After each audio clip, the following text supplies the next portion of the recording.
মুসলমান কোরআন পড়ো, কোরআন ধরো। নিজে যদি কোরআন পড়তে না পারো বাচ্চাদেরকে কোরআন পড়াও। বাচ্চাটাকেও যদি কোরআন শেখানোর মতো বয়স না থাকে ওই নাতিটাকে মাদ্রাসার মধ্যে ভর্তি করা যাও। নিজেও মাদ্রাসার একজন আলেমের কাছে যাও আর আলেমদেরকে মহব্বত করতে আরম্ভ করো। কারণ এই জামানায় নবী নাই, নবীর ওয়ারিস উলামায়ে কেরাম আছেন, ঠিক না বেটে আওয়াজ করে বল। আমার নবীর সাহাবীরা ওরা আমার নবীকে যেই পরিমাণ ভালোবাসতেন, তুমিও যদি বর্তমান যুগে উলামায়ে কেরামদেরকে ভালোবাসতে পারো তাইলে তোমার জীবনটা পরিবর্তন হয়ে যাবে, ঠিক না বেটে আওয়াজ করে বলেন। আমার মুসলমান ভাইরা, নবী আমার সাহাবায়ে কেরামদেরকে কেমন ভালোবাসতেন, সাহাবায়ে কেরাম আমার নবীকে কেমন ভালোবাসতেন জানো? আমার নবী কত আগে বলে রাখছেন আবু বকর যে কোনদিন হিজরত করে মদিনায় যাওয়া লাগতে পারে। আমার নবী কথা বলে আবু বকর সিদ্দিককে বিদায় করে দিয়েছেন। হিজরতের রাত মক্কার কাফির যুবকরা আমার নবীর বাড়িটা ঘেরাও করে ফেলেছে। আমার নবীকে জিবরিল ডাক দিয়া কয়, পয়গম্বর আপনাকে আজকের রাত্রিতে হিজরত করে মদিনায় যাওয়া লাগবে, হিজরত করে মদিনায় যাওয়া লাগবে। আল্লাহর নবী নিজের ঘর থেকে বের হইয়া আবু বকর সিদ্দিক রাদিয়াল্লাহু আনহুর বাড়ির সামনে যায় আস্তে করে ডাক দিয়েছে। আবু বকর ডাকটা দিতে দেরি হয়, আবু বকর সিদ্দিক আস্তে করে ঘর থেকে বের হয়ে ডাক দিয়েছে, লাব্বাইকা ওয়া সাদাইকা ইয়া রাসূলুল্লাহ, পয়গম্বর আমি হাজির। আল্লাহর নবী ডাক দেয়, আবু বকর কি ব্যাপার, আমার কাছে কোনো কথা বললে না, কিছু জানতে চাইলে না, ডাক দিলাম দেরি হলো না, সাথে সাথে দরজা কেমনে খুলে দিলা? আবু বকর সিদ্দিক রাদিয়াল্লাহু আনহু ডাক দিয়া কয়, ওগো পয়গম্বর যেই দিন থেকে আপনি বলেছেন যে কোনদিন হিজরত করে মদিনায় যাওয়া লাগতে পারে, আল্লাহর কসম আমি ওই দিন থেকে একটা রাত বিছানায় পিঠ লাগায় ঘুমাই না। আমি দরজাটা চাপাইয়া দরজার মধ্যে পিঠটা লাগায় দাঁড়ায় ছিলাম। আপনি কোন দিন জানি এসে আমার ডাক দিবেন, আর সেদিন যদি আপনি না পান আপনি নবী কষ্ট পেয়ে যাইবেন, আমি আপনার কষ্টটা সহ্য করতে পারবো না।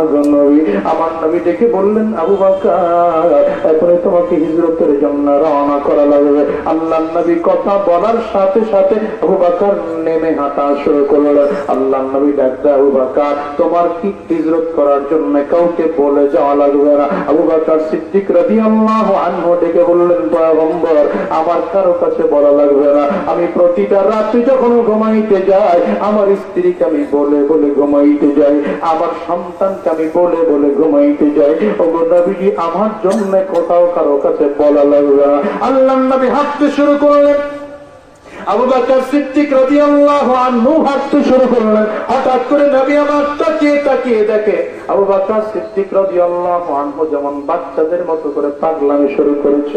একবার নবীজির ডান সাইডে চাইতে চলে, আর একটা বার নবীর বাম সাইডে চাইতে চলে, আবার সামনে সামনে চলে, আবার পেছনে পেছনে চলে। আল্লাহর নবী আবু বকর সিদ্দিকের পাগলামি দেখা ডাক দেয়, আবু বকর কি ব্যাপার, একবার তুমি ডানে চলো, আবার বামে চলো, আবার দৌড়ে ডানে আসো, আবার দৌড়ে বামে যাও, আবার সামনে যাও, আবার পিছে যাও। আবু বকর সিদ্দিক ডাক দেয়, নবী আজকে আপনার হিজরতের রাত, আপনার জীবনের সবচেয়ে বড় কষ্টের রাত। আজকের রাত্রে যে আপনি আমরের মতো বাহাদুরকে নিয়ে হিজরত করতে রওনা করে নয়, আপনি আলীর মতো নওজওয়ানকে নিয়ে হিজরত করতে রওনা করেন নাই, আপনি আলীর মতো যোদ্ধাকে নিয়ে হিজরতের রাতে রওনা করেন নাই, আমার মতো বৃদ্ধ মানুষটাকে নিয়ে রওনা। আমার মনটায় বড় ভয় হয়, আমি যখন আপনার ডাইনে ডাইনে চলি আমার ভয় হয় না জানি কাফিররা আপনার বাম দিক থেকে আক্রমণ করে, এই জন্য দৌড়ে আবার বাম দিকে চলে যায়। আবার যখন বাম সাইডে যায় আমার মনে ভয় হয় জানি কাফিররা ডান দিক দিয়ে আপনার আক্রমণ করে বলে, এই জন্য আবার দৌড়ে ডান সাইডে চলে যায়। আবার যখন সে পিছন ডাইন দিয়ে ডাইনে বামে চলি আমার মনে বড় ভয় হয় পিছন দিক দিয়ে না জানি কোন কাফিররা আপনার লক্ষ্য করে তীর মারে। আবার দৌড়ে পিছনে যায়, আবার মনে বড় ভয় হয় না যে সামনের কোন পাহাড় থেকে কে জানি আপনাকে লক্ষ্য করে তীর মারে। আবার দৌড়ে সামনে যাও, ওগো নবী তীর যদি কাফিররা আপনাকে দিকে লক্ষ্য করে মারি, তীর যেন আমার গা লাগে, আপনার জন্য কোনো ক্ষতি না হয়। ওই কপাল পোড়া মুসলমান, আমার নবীর জন্য এতটুকু মায়া কি তোমার জাগে না? আমার মুসলমান ভাইরা, আজকে তুমি বাংলাদেশে থাকো, আমেরিকায় যাও, চাইনিজ যাও, জাপান যাও, জার্মান যাও, ইন্দোনেশিয়া, ফ্রান্স, মালয়েশিয়া যাও, আমার নবীর রওজায় যাইতে মনে চায় কি চায় না? চিৎকার করে কও, কার কার মনে চায় দুইটা হাত উঠে দেখা। চোখের পানিটা ছেড়ে চিল্লায় ডাক দাও আল্লাহ। হয় নাই, চোখ দিয়ে পানি বের করে ডাক দাও। চোখের পানিটা আমার মালিকের কাছে বড় প্রিয়। কত জায়গা যাওয়ার শখ করে মুসলমান, আমার নবীর রওজায় যাওয়ার জন্য একটু শখ করো। চোখের পানিটা ছেড়ে আমার মালিকের চিল্লায় জোরে ডাক দাও আল্লাহ, আর জোরে ডাক দাও আল্লাহ, চিল্লায় ডাক দাও আল্লাহ। ওগো আমার মালিক, যতগুলো গোলাম তোমার আমরা হাত উঁচু করলাম, আমরা সবাই মিলে ওয়াদা করলাম, তোমার নবীর রওজায় জীবনে একটা বার হলে আমাদেরকে দাঁড়াইবার তৌফিক দিয়ে দিও। চিল্লা জবান করে আমিন, আরো জোরে জবান করে বলো আমিন। মনের মাধুরী মিশা হৃদয়টা উজাড় করে ঠান্ডা ঠান্ডা কণ্ঠে বলো, মনে বড় আশা ছিল যাব মদিনায়। কও না, ভালো করে কও না। মনে বড় আশা ছিল যাব মদিনায়। কষ্ট হয় তো কও না। মনে বড় আশা ছিল যাব মদিনায়। সালাম আমি করব গিয়ে, কও সালাম, সালাম আমি করব গিয়ে নবীর যা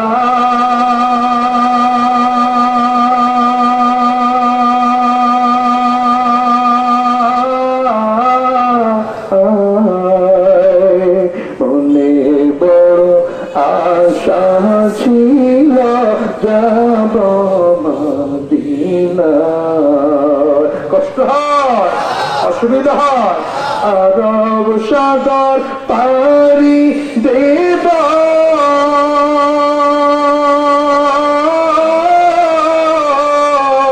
নাই কয়ামার তোরি, পাখি নয় যে যাব ডানাতে ভর করি। আশা আছে সম্বল নাই, আশা আমার আশা আছে সম্বল নাই, করি কেউ পা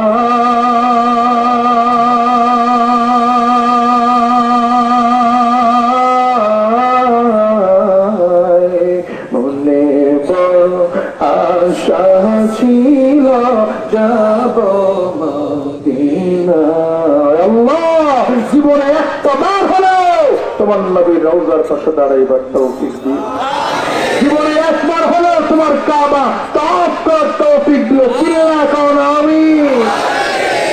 আবু বকর সামনে সামনে চলে, নবী আমার পেছনে পেছনে চলে, আবার কখনো আবু বকর পেছনে যায়, আমার নবী সামনে চলে, আমার নবী কখনো ডানে যায়, আমার নবীর কখনো বামে যায়। হঠাৎ করে নবী আমার ডাক দেয়, আবু বকর আমি আর হাঁটতে পারি না। আবু বকর সিদ্দিক রাদিয়াল্লাহু আনহু ডাক দেয়, নবী আমার একটু পাহাড়ের চূড়ায় উঠেন না। পাহাড়ের চূড়ায় উঠেছে, গর্তের মধ্যে আমার নবীকে বিশ্রামের ব্যবস্থা করে দেবে। আবু বকর সিদ্দিক আগে ঢুকে নিজে তাকায় তাকায় দেখলেন গর্তের মধ্যে প্রচন্ড ছোট ছোট ছোট ছিদ্র দেখা যায়। বুঝতে আর বাকি না, এখানে অবশ্যই কোনো বিষাক্ত প্রাণী থাকতে পারে। মুহাব্বত কারে কয় রে মুসলমান, নিজের হাতের শরীরের চাদর গুলো ছিঁড়ে ছিঁড়ে একটা একটা গর্ত গুলো সব বন্ধ করতে আরম্ভ করেছে। সব গর্ত বন্ধ করা হয়, একটা গর্ত ছিদ্র এখনো বন্ধ করা বাকি আছে। ওদিকে কাপড় শেষ হয়ে গিয়েছে। নিজের পায়ের গোড়ালিটা দিয়ে গর্তের মধ্যে চাপ দিয়ে আমার নবীর জন্য বিছানা রেডি করলেন। আর রানের উপরে আমার নবীর জন্য বিছানা রেডি। নবীর দিকে তাকায় ডাকতে, পয়গম্বর বিছানা রেডি হয়ে গেছে।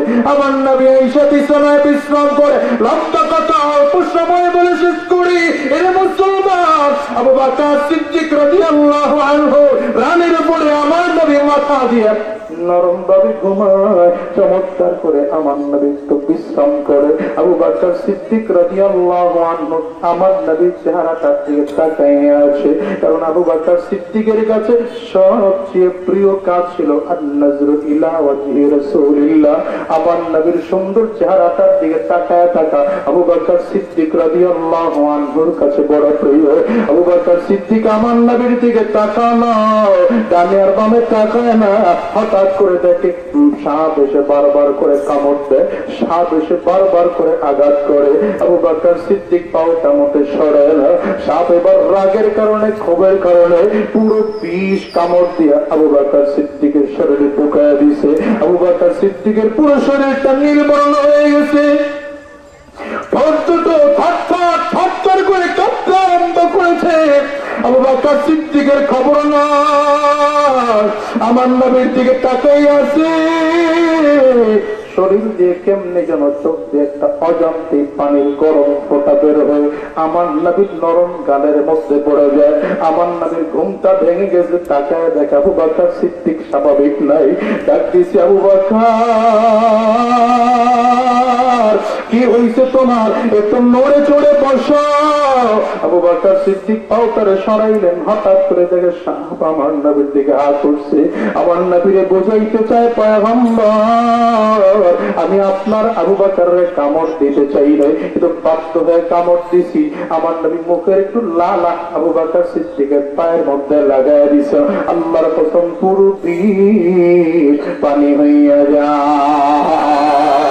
এবার আমার নবী ডাক দেয়, এরে আবু বকর,